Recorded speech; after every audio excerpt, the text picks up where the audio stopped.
YouTube community, Colonel Jubilation B. Johnston fans, random people on the internet. My name is Giggens, and we're here today to talk about a very weird album that surprisingly came out on a major label on Columbia Records in 1966. This is Moldy Goldies, Colonel Jubilation B. Johnston and his Mystic Knights Band and Street Singers Attack the Hits. Rolls right off the tongue. This is a white label promo copy, and you might be wondering, Giggens, what the hell? What is this? Hang with me here. To make a long story short, when Bob Dylan was like, hey, Bob Johnston, my producer, I want some sort of woozy sounding brass band to open up Rainy Day Women. And Bob was like, yeah, we could do that. And he got all these session players together from Nashville and created that incredible sound that you hear on that song. So they did that track. They continued with the rest of the record like normal. Right after that song was done, Bob was still in that vein. He was like, you know what? That's actually a really cool sound. What if we did something more with that?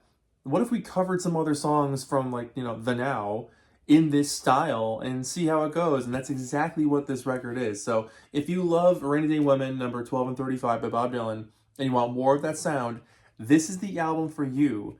It is absolutely one of the most bonkers things I've ever heard released on a major label in the 60s.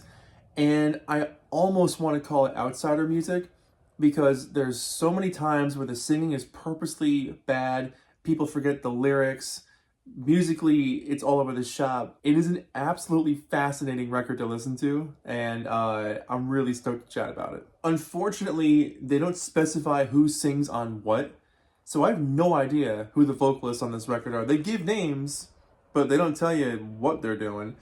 The back cover is just a bunch of crazy liner notes. But I mean, a lot of the people who played on Blonde on Blonde are on this record. So I'll tell you about one of the songs later on. But Bang Bang, the Nancy Sinatra song. If you never heard Nancy's version, this is actually pretty solid, bar for the machine gun sounds that come up throughout this track just for hilarity's sake. But it's honestly not that bad. The vocalist does a great job. Musically, it sounds pretty darn good. Like, you can almost hear this on the radio. It's really not bad. But that being said, you get to Monday. This is where things go crazy. It sounds like a bunch of clowns have raided the slide whistle room and the kazoo room, and it really sounds like a battle charge led by Muppets. How does that grab you, darling? Another one from Nancy Sinatra. This one, again, still pretty much in the same vein as Bang Bang, where if you hadn't heard the original version, this wouldn't be too far out for it to be like, oh yeah, it's a normal 60s track.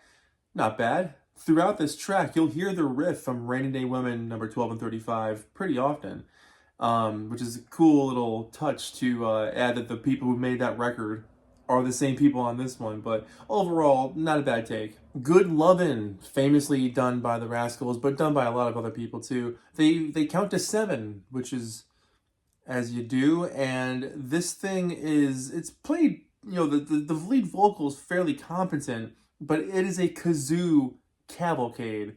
There is just kazoos all over this thing. The bass is nice and rubbery. It's, the party atmosphere is captured really well. It's goofy. The drunk horns kind of add some, fun textures and atmosphere. It's really not bad, but it's just kind of sloppy sounding, which is that drunk band feel that they were trying to accomplish anyway. Leaning on a Lamppost comes up next, the Herman's Hermit song. It sounds almost like a high school talent show before being slapped awake, but it's fine. It's not bad.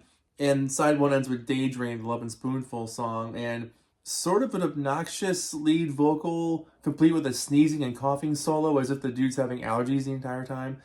Kind of cool, vaudeville style pianos throughout this thing, but it really just sounds like he went outside, had an allergy attack, pressed record, and that was it. So it's goofy, haha, I get it.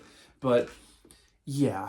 Side 2 opens with, you guessed it, the Bob Dylan song, Rainy Day Women, number 12 and 35. And it's really, really bizarre to hear that band playing this over again, slightly differently. So you know that they're not using the original track.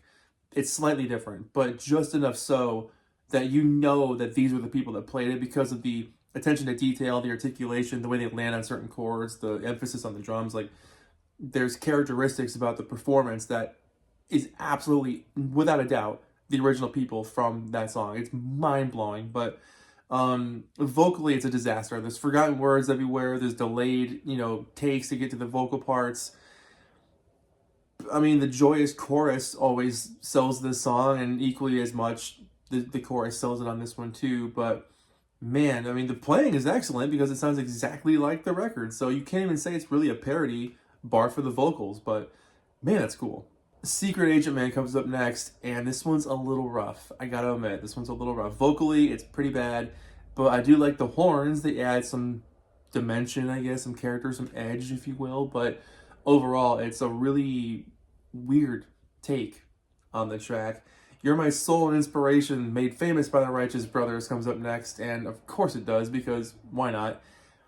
There's big church bells, there's military drums, there's purposely dramatic vocals. They're trying to make it sweepingly awful, if you will. They're laying into it pretty heavily and, kind of taking the piss, if you will. But it's got that wall of booming sound. They're trying to recreate a bit of the Spectre thing, but interesting nonetheless. Hang On Sloopy comes up next, and this almost sounds like the Animals. I can definitely see Eric Burdon really nailing the vocal on this one, but I like the excited horns. The biggest sell for me on this song are the Tarzan cries, the Jerry Weissmuller 1930s Tarzan cries at the beginning and the end of the track. For some reason, for the hell of it, I guess. It's pretty cool. And the record ends with, I think, an unintentionally psychedelic song, The Name Game. This thing just comes from the depths of comedy hell. It's so beautifully lost and unsure of where it wants to go, but also so confidently stupid. And I enjoy every second of it. I mean, you know the Name Game song, but just imagine turning that on its head and making it do a keg stand and then making it walk down the street, trying to look cool. That's what that song sounds. Actually, that's most of what this album sounds like. But here's the back cover. So you get your liner notes. But yeah, this was all organized, thought up, created by Bob Johnston, who produced all those people in the 60s, including Bob. But check this out. It's a white label promo. Really cool. Overall, it's really hard to knock this album because it was done intentionally and on purpose for fun. You can't really say, oh, the performances are bad, because it's kind of on purpose. That's the way it was supposed to be done. It's a really, really fascinating listen, purely for the fact that this was released on a major label, and Columbia was one of the biggest labels of all time. But to have Bob Johnston, who was one of the biggest producers of that time, having just worked with Dylan, etc., to put this thing out with that Nashville session crew is absolutely fantastic. So if you're a Bob Johnston fan and you're a fan of his work, a Dylan fan, a fan of outsider music, this is exactly up your alley. So if you see this one, don't sleep on it. The cover looks zany and you would just keep flipping, of course, but pick this one up. It's going to blow your mind. It's going to be a lot of fun. It's going to be something you play for your friends.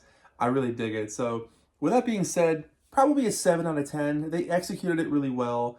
The jokes sometimes get tired, but other ones kind of make you laugh. So yeah, 7 out of 10 for Colonel Jubilation B. Johnston and his Mystic Knights Band and Street Singers Attack the Hits.